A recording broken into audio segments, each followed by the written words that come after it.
Ang Maynila ang isa sa pinakasiksikan o most densely populated na lungsod sa buong mundo. Nasa mahigit 73,000 katao ang umuokupa sa kada kwadrado kilometro. Ang Tondo ang may pinakamalaking populasyon sa Maynila. Dito halimbawa sa isang eskinita na ito sa Tondo, makapansin-pansin, no, yung mga bahay. May second floor, may third floor, may fourth floor pa nga. Pataas yung expansion nila para mas maraming tao ang magkakasya doon sa maliit na land area.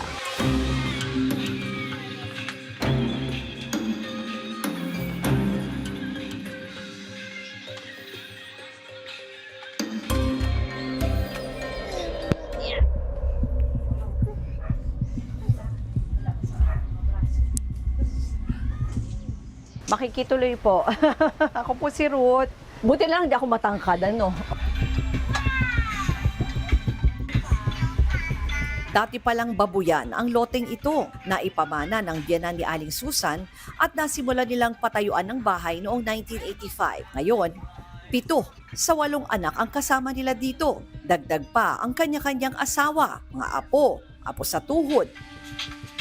Aabot na sa 30 ang nakatira ngayon dito.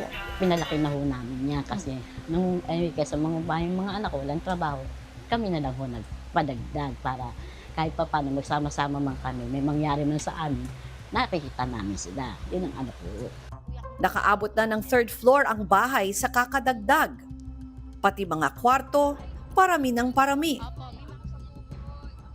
Ito po yung unang kwarto. Sa tatay ko po, dito po siya natutulog. Okay. Ano po? Ay, hello po ta. Dito pala si tatay. Opo. So ano to? First floor mezzanine, ganun Opo, ba yun? first Parang floor ganun. mezzanine po yan. Okay. Floor naman po.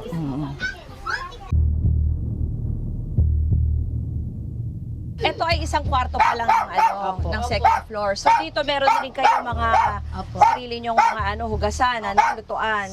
At may balcony. Ito ay mezzanine din. Ayun. So ilang tao ang kasya dyan? Isa po. Isa lang. Pati mga aso dito. So may mezzanine ka na doon. Opo. Meron ka pang isa dito. So ilan ang natutulog dito? Dalawa po. Dalawa. Okay. Pwede ko ba silipin? Sige. Baka mahulog ako. Aba, kailangan pala magaling-galing kang dito. Naku, ang dilim. Okay, paano ko aakyat, kuya?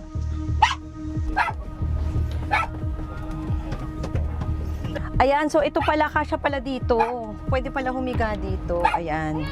So galing tayo, tayo dun sa hagdan. So, kasya naman. Huwag ka lang, yung magugulat. Baka maumpog. Kailangan pala matibay yan.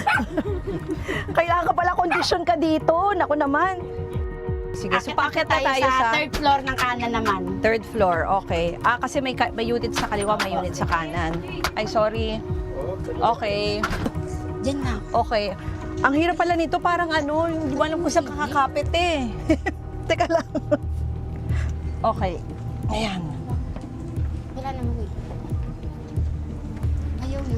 Asan na tayo? Ito po, ito. ito Kanan. po yung kwarto namin. Ilang kayo dito? Ano po, bali 5 po kami dito. Yung isa pong anak ko, may asawa na rin po nasa Malate. Okay. Naku, hawak pa yung bata. Okay. Ito po yung karugtong. Yeah.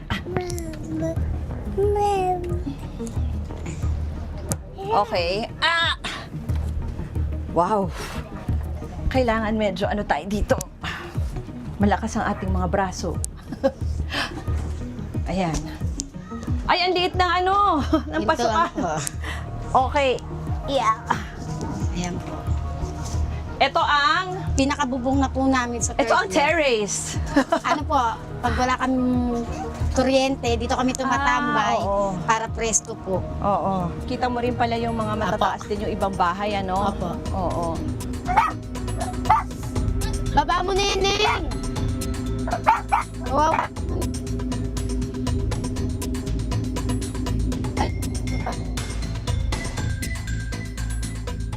Ayan, nandito na tayo sa baba. Ayan.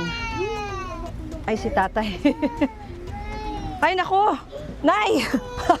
Para ako nag-workout. Pero pawisan na ako. Oo nga, tama, hindi na nga kayo talaga aakyat. Suma total, umaabot pala sa 12 ang kwarto dito, kasama ang maliliit na mezzanine o partition. Pero, iisa lang ang CR na nasa first floor. Hati-hati sila sa gasto sa utilities, pero dahil 2 anak lang ni Aling Susan ang may regular na trabaho, kulang na kulang ang pandustos nila. Paano niyo po binabudget? Ano, minsan kulang ho talaga, hindi yung nagkakasya. Minsan hindi kami nagsasain. Anong kinakain niyo? Nangingilaw ako sa kanila.